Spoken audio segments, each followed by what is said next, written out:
Sa pool sa CCTV ang pagtila po ng isang lolo matapos siyang mabundol ng motorsiklo sa Ilocos Sur. Yan at iba pang disgrasya sa kalsada sa Frontline Report ni John Aroa.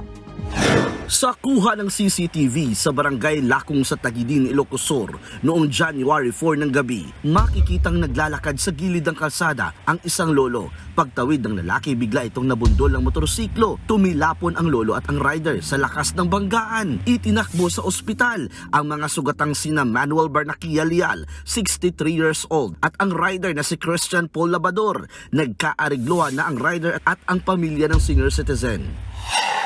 Sa Bawang La Union naman, sugatan ang isa pang rider matapos sumalpok sa likod ng nakaparadang truck. Pauwi na sana sa bayan ng Nagilian ang biktima na si John Baday. Inakala niya raw na umaandar ang truck dahil madilim sa kalsada. Agad namang itinakbo sa pagamutan ang sugatang rider. Sinagot ng driver ng truck ang pagpapagamot ng rider.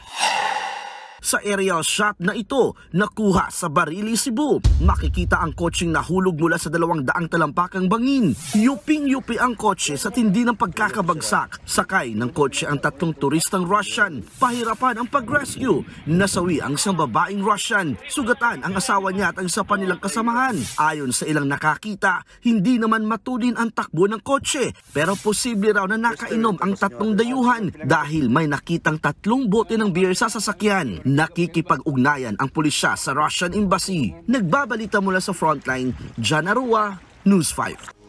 Mga kapatid, may Los Baños po. Huwag magpahuli sa mga balita at impormasyong dapat ninyong malaman. Para sa mas malawak na balitaan at diskusyon, mag-follow at mag-subscribe sa social media pages ng News 5.